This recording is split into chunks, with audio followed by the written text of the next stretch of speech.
Bonsoir, bonjour, place tout Bozali.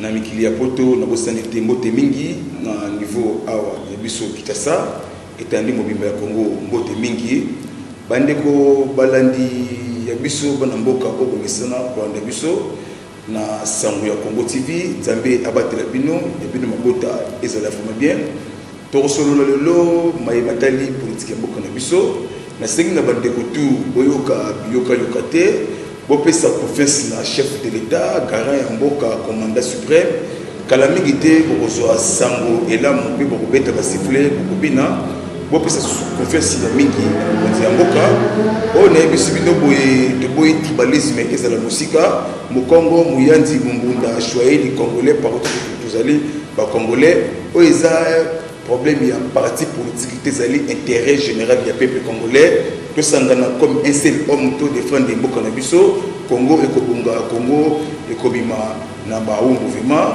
mawa mingi na baini ya Congo mawa mingi na complot contre chef de l'État dévoilé et dénoncé bakosala tous les moyens bakosi bakolonga te pe bakotoucher te mokonzi ya mboka chef de l'État za bien sécurité ya makasi Nzambe azobatela ye autour na ye ezali vraiment bien to solo la dossier ya liboso o etali jugement o yosalama na audience le 3 juin nomination ya nouveau juge président na kombo ya Willy Wenga ndeko Kamere Lwakaningile Vital maître de fait akopelisa moto le 3 juin audience wana bandeko jour wana moto moko akolela il y a beaucoup de détournements des millions complicité avec M.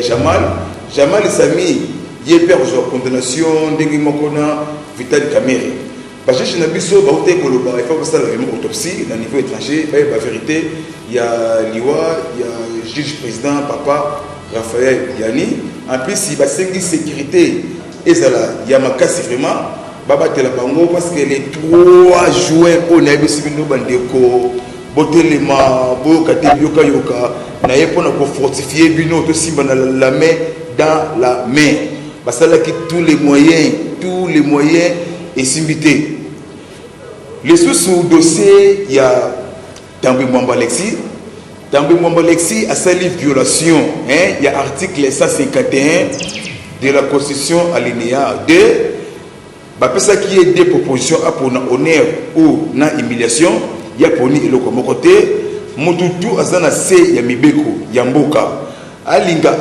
te bakopesa kalamiki te message na niveau ya PGR bakozoye vraiment ti balamoko na makala dossier ya madame appelée Bijumbo la sénatrice ya Sénat ndenge akotsaki akinde kofunda ye bemoni bazobenga ye mais azokinde na zikisaki tentative de rébellion il va qui salama na Angenga na Gemina complicité avec directeur il y a prison il y a Angenga na Gemina oui bien Gemina la province ya Gemina ezalaka ya banani ngai na suki bana na kalite ngai ndimo boyebi Gemina ezalaka ya nani balika ki basala évasion na Angenga na Gemina babimisa ba prisonnier baluka moye ba crier rébellion mais et simbité parce que va suspendre le directeur il y a prison Angenga na kati ya Gemina na sengi na batutu ya este Beni Butembo Ituri Walungu Ingereti na Beni Ituri bozala vraiment comme un seul homme to bundela ekolo bo dénoncer ba ADF nalu bo dénoncer ba Maïmaï Kodeko bo dénoncer FDLR bo dénoncer ba robundisa biso ba longa te Congo ebimi na moumu dossier oyo na FSM o bandeko na ngai na kati ya assemblée moto ezokopela Janine Mabunda sali des violations en flagrance de lit il y a article 151 toujours de la Constitution complicité contre premier vice-président de l'Assemblée na Congo ya Jean-Marc Kabundu 520 gigas IDPS kuna mutu akokende te na place wana ya premier vice-président de l'Assemblée etikali vite oyo akozala place wana zu yango forcé ou bien bati comme premier vice-président de l'Assemblée. Parti na biso sur la déclaration va rejeter batwana ba ko bimisa bango devant population bandoki ya Congo bango wana. IDPS abundaka 37 ans d'élite. Abundaka te pour trahir population, abundaka te pour s'enrichir, abundaka peuple congolais à se retrouver ba beni yango le peuple d'abord. Jamais tu ressens la découpona d'individus au basali ba tuerie, ba massacre, ba crime en désordre pour détruire la population congolaise. Balinga te ya bango mission et commis Nasuka. Chef de l'État tango yambaki émissaire Sassou Jean-Claude Ndakoso yambaki basololaki président Sassou azali président surgel ya région ya Gala azo jouer sur médiation na Zambie RDC. Jean-Claude Ndakoso émissaire comme ministre des Affaires étrangères ya Congo Brazzaville awana kati ya RDC. Abandaki na Zambie kutani na président Edgar Lungu asolo na yena na makambu ya frontalier Moliro comment qu'il y a beaucoup de militaires au baye ko vanda wana mais gouverneur ya Tanganyika il parle pas à l'obakate silence radio mais complicité avec les pays voisins Rwanda, Burundi, autres pays voisins mais tous les services de renseignement à Congo ba radar et ça pour l'andela tous les mouvements ya batuana kala mingi te ba chasser bango en désordre. Jean-Claude Ndako sokutani na président Zambien kolonga wana aye akutani na président Fatima Sololi mais kobima na ye alobi boye tous les dirigeants africains siko basangani pour l'économie à sous-région la Grand Lac et tous les moyens pour la paix dans RDC et sécurité ya kitoko makasi alobi boye batu ba ko maîtriser pandémie Covid-19 ezali Kinshasa. Parce que là qui vraiment est belé à féliciter chef de l'État Kolongawana nda azalaki vendredi na Zimbabwe kokuta na président zimbabwéen Emerson Mnangagwa président ya Zimbabwe membre ya SADC parce que là qui pona makambo ya RDC la PE sécurité bana batatu bana bamamu boyoka bioka yokate on a vu si vous voyez ça va donc sa position ça va et ça va ça dit beaucoup France Wana, ça va et ça va. On a vu si vous voyez, peuple congolais, allons dire toujours les peuples qui gagnent. Les Cambouis de là, au jour au jour, il y a une complicité, les cambistes, kabilistes, pour salir l'image du chef de l'État devant la population congolaise. Mais tous les plans à Bango, Bandekobo Bangate, dollar oyo ekokita tout ekozonga normal bokonzi ya mboka asa bien pour la deuxième fois oyo kabioka yokate bopesa chef de l'État confiance a sala makambo ono no sala mate depuis ba président baleka azopesa leçon en haute politique. Est-ce que vous voyez que RDC est un soutien à Israël, il y a États-Unis, il y a Grande-Bretagne, il y a Allemagne, il y a Belgique, bandeko on a bisia calamité batebele ba pakatambango na sukika wana batebele ba pakatambango ba calamité on a esivino et il y a déjà les commis déjà mukolo moko akolela parce que tu sais que du mulumba alors ba kiboy c'est que du mulumba ba ko ça la moyen tout ba kolonga te ba ko dépasser mbongo oyo ba yibi na Congo atteint un point moko ba ko gagner te on a tu sais que du mulumba les pères super héros national en 2012-13 à Salaka message wana alors il dépêche au pouvoir il a bino makasi ya koleka mais quand on zonge la bino et kozala trop tard wana papa Etienne en vie tant que ça qui en vie balbaki yango wana et ça ka biso boye ce que to moni ba force étrangère comme ko kota na mboka na bino et yende ko sécuriser pouvoir ko bino bo bundelaki parce que monde est resunda biso pour la paix surtout na est il y a RDC parce que partout ça sans pitié balingi congolais te balingi mboka na biso évancé les seuls fils du pays au jour au jour ya ko bimisa pays na boumbu et ça le président Félix pour que ça ait confiance boka bioka yokate tala mais c'est le boya moi soit disant mutemandefu azaki na GLM a déplacé a commis suboy a commis bitambola tambola pourquoi qui cherche qui trouve qui supporte ba américain ba kosakate o balobaka et ça la maka pour que ça fasse confiance. La neutralisation, tous les forces négatives, et tout la paix, la historique, sécurité, il y a malam. Néné, Koulou Yowana, a commis qu'on tremblait devant la cour constitutionnelle, parce que faux usage de faux, n'a pas le beau. Lobby à niveau, il y a une grande distance, il y a Kinshasa, audience, et c'est là qu'il y a Makala lobby, audience, il y a DG, il y a Foner, na Kombo, il y a Baramos, et Benjamin Wanga, il y a OVD, na Office de route, na Sokok, na Goma. Il y a des détournements de millions, des millions, des millions. Sur le programme, il y a 100 jours, il y a chef de l'État. Ça pitié, il y a un intérêt, il y a une binoté. Même il y a une assemblée, les députés, il y a un individu, il y a un vote raté pour la bino, il y a un vote raté pour l'intérêt, il y a un individu.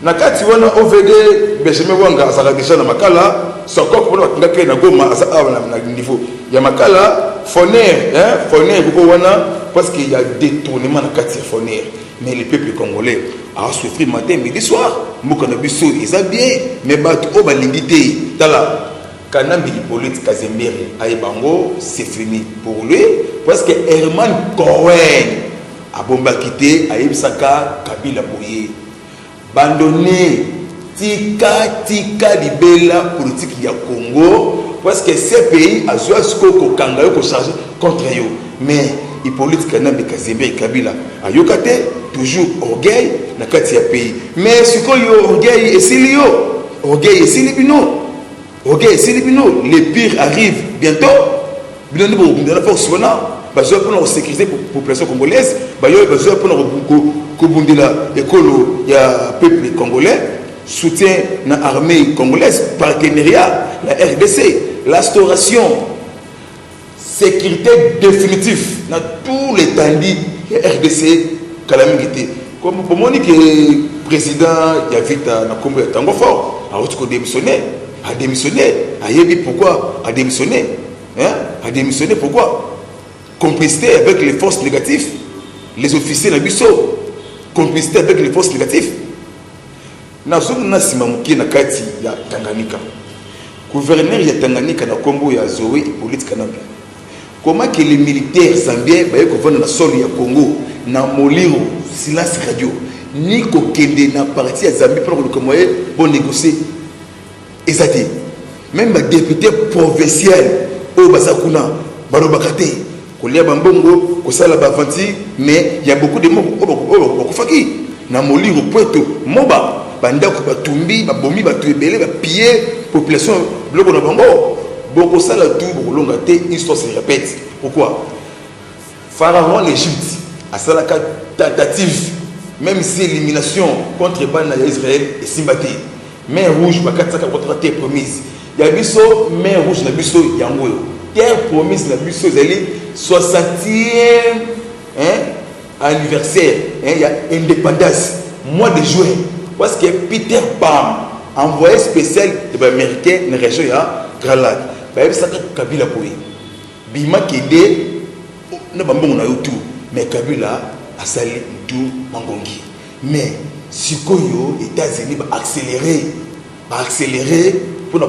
population congolaise pour la force négative en plus est mobile calamité pour le kitovement somo et somo sur le mois de juin au commander parce que terre promise la biso bande ko kanga miyake terre promise la biso ali mois de juin ba vrai les juifs noirs de la Bible biso babatou congolais les opposants silence radio bazo lobaté kaka mutuka azo loba kaka mikolo moi c'est Moïse Katumbi et Francis Kalombo mais les autres silence radio complicité un moko tribal mal placé bande konangai ba congolais bolanda vision ya Fachi bo soutenir président Félix boyoka yokate on a besoin de changer vie pour tambola jour en torche libre pour beta bolo pour komisa mponze pour te vous avez vraiment un chef d'état à sali musala vie na biso ça faut fouter vie na biso ça les pâté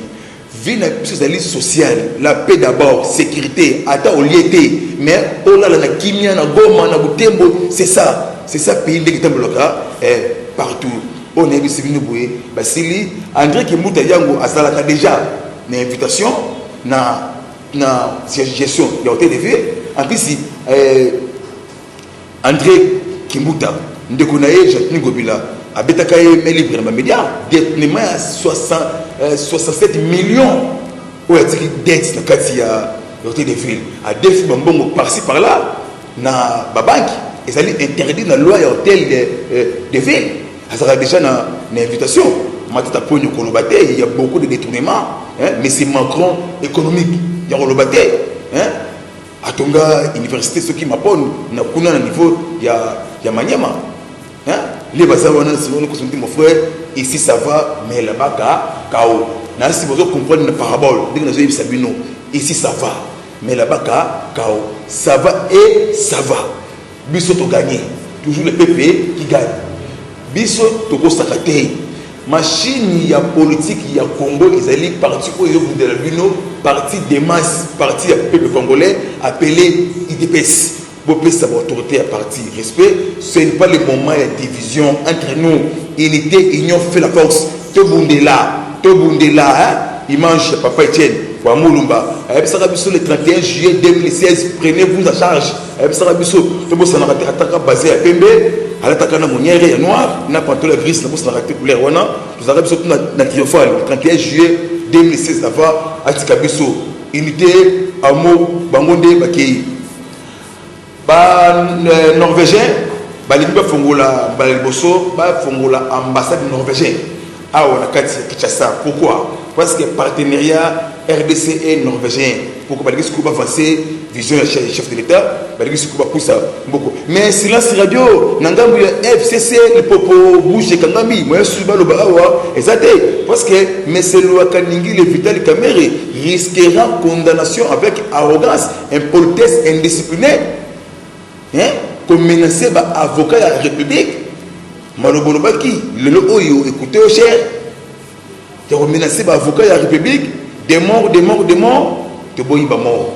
Tu as la paix autour de la Fati, tu as la paix autour de la présidence de la République démocratique du Congo. Tu as la parce que le peuple congolais a sa vigilance lissou. Nicolo, il y a lissou. La diaspora, tu as la mingi. Bande qu'on a vu partout, tu as la mingi. Tout simbana, le beaucoup dans le beaucoup. Toi, on a famille par-ci par-là. On a Lemba, Bachango, Bangaba, partout. Parce que on a vu ça. Il y a que l'homme diaspora, beaucoup investi à la Congo. Pour ça, on a belle maison, belle voiture. Et pour ça, on a et ça, on a maté. Tout ce qui a été oh, Fachiboy, oh, chef, on a bien. Chef, on dit maté. Santé, Yangolo. Tout, Yangolo. Mais Bangonde, Basimbi, touche, il y a des personnes qui armée congolaise FARDC lobby le 28 mai na niveau ya Beni na territoire ya Engerit FARDC bagarré na ba groupe appelé ADF Nalu rébellion ougandais na sol ya RDC longo d'avènement na armée congolaise na monsieur c'est vraiment FARDC a outil ko neutraliser des militaires on a bien un militaire parce que c'est un militaire, on a un militaire. Comment que le groupe est raté? C'est la guerre en casse. Mais il y a d'autres gens qui ont financé un bango, qui peut se à manger, qui peut se moyen de transport, qui peut se AK-47, PKM, PGR, pour la population congolaise. Le FARDC a outil pour neutraliser 10 personnes au FARDC à Bomi. FARDC a récupéré la localité des Tours Kolobaté. Abouma qui peut 20 à récupérer 10 localités. Est-ce qu'on a beaucoup FARDC? Tu sais que vous avez besoin de rébellion à Bino, mais tout le plan à Bino est aussi battu. Est-ce que vous allez au moins mouvement Mabé signaler au message? Beaucoup de allés tout respecter. Biso na biso distance il y a 1 mètre. Mais beaucoup de temps ils sont sur la Kayango, c'est le temps où ils sont masqués.